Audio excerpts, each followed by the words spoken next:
Segment Tesha Nikud Arba Nikud Alef.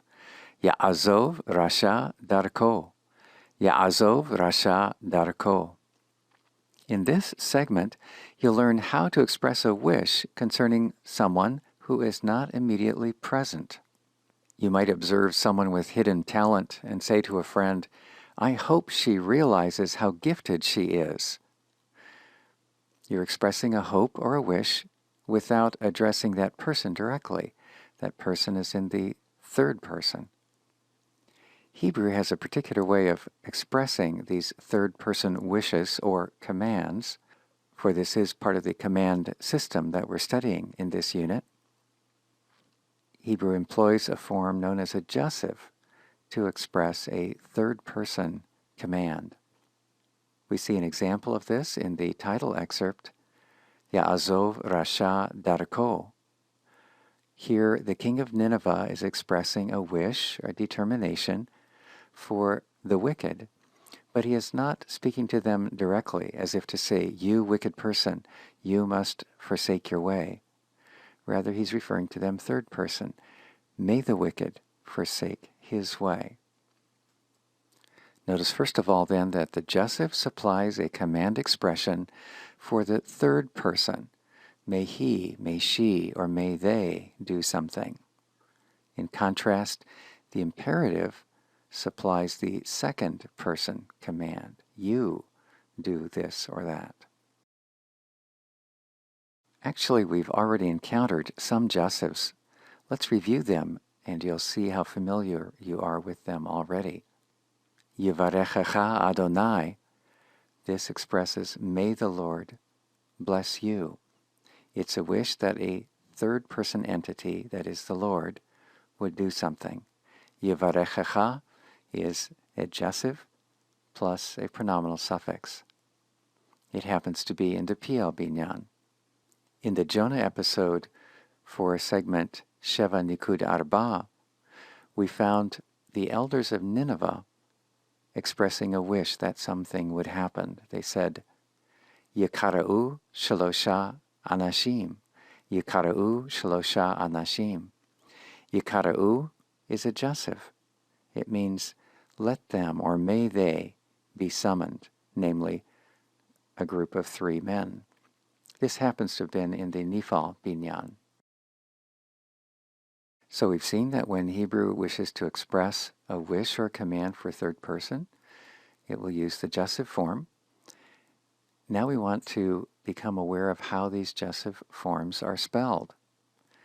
For the most part, in the vast majority of cases, a jussive will not be spelled any differently than a yiktol in this third person.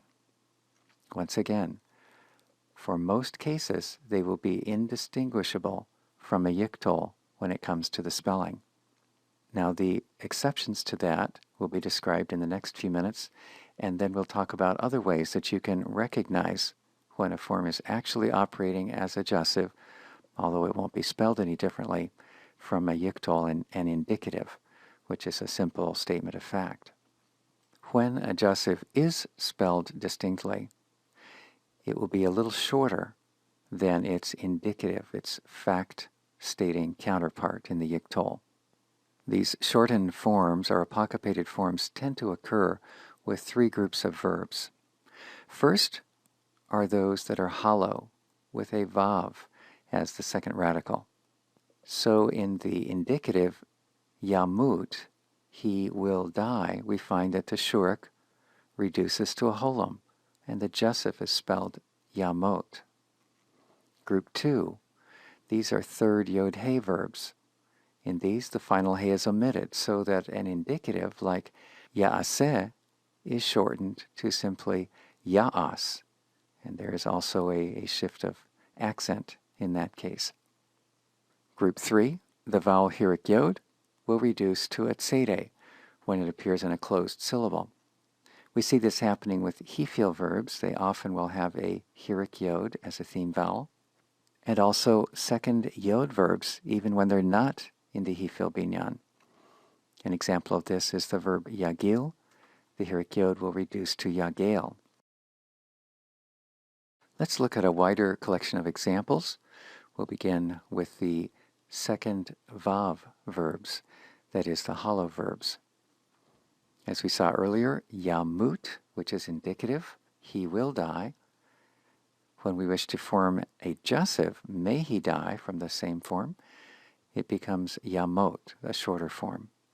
We'll continue simply reading the Hebrew terms indicative first, and then jussive. Yashuv, yashov, yivneh, yiven.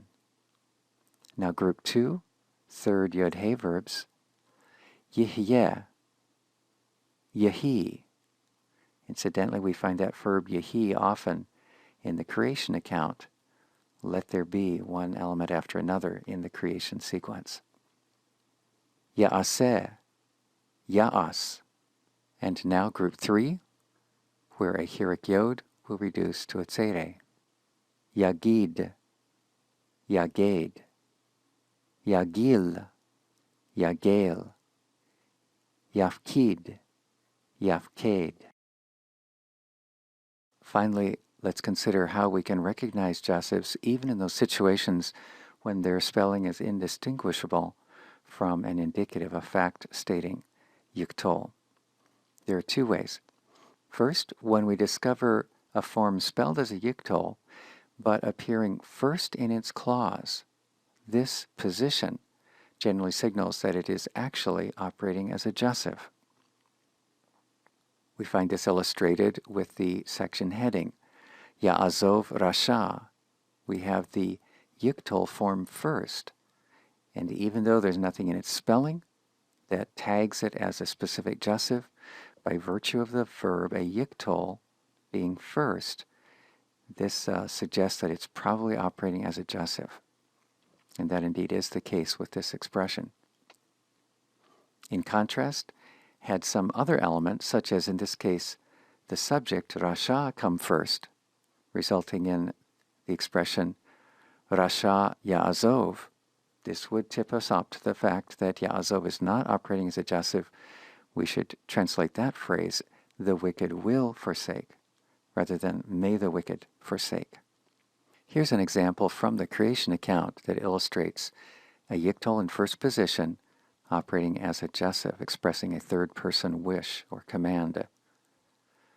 Notice the verb yishretzu, let them team, in the expression vayomer Elohim yishretzu. Then God said, let them team. Notice that yishretzu is first in its clause. It's not first in the sentence, because there's the lead-in, then God said, but yishretzu is first in its clause. There's one more way that some jussives are distinguished, even though their spelling appears the same as a yiktol. It has to do with those jussives which are preceded by a vav. And it has to do with the fact that when a vav is preceding a jussive, it will be a vav copulative, that is, it will be followed by a shava and no dagesh. Shava and no dagesh. This contrasts how a vav conversive vayiktol is spelled. Vav with a patach and then a dagesh after that. You can see an example of this in an excerpt from 1 Samuel 25. Here we find David sending some young men with a message to the farmer Naval, asking that Naval would respond with hospitality. And we find David saying, Sha'al et na'arecha v'yagidu lach v'yimtzeu hana'arim chen be'enecha. Sha'al et na'arecha v'yagidu lach v'yimtzeu hana'arim chen be'enecha. Focus on 2 things. First, notice that we have a clear, explicit imperative, sha'al, ask. And then move to the verb v'yimtzeu.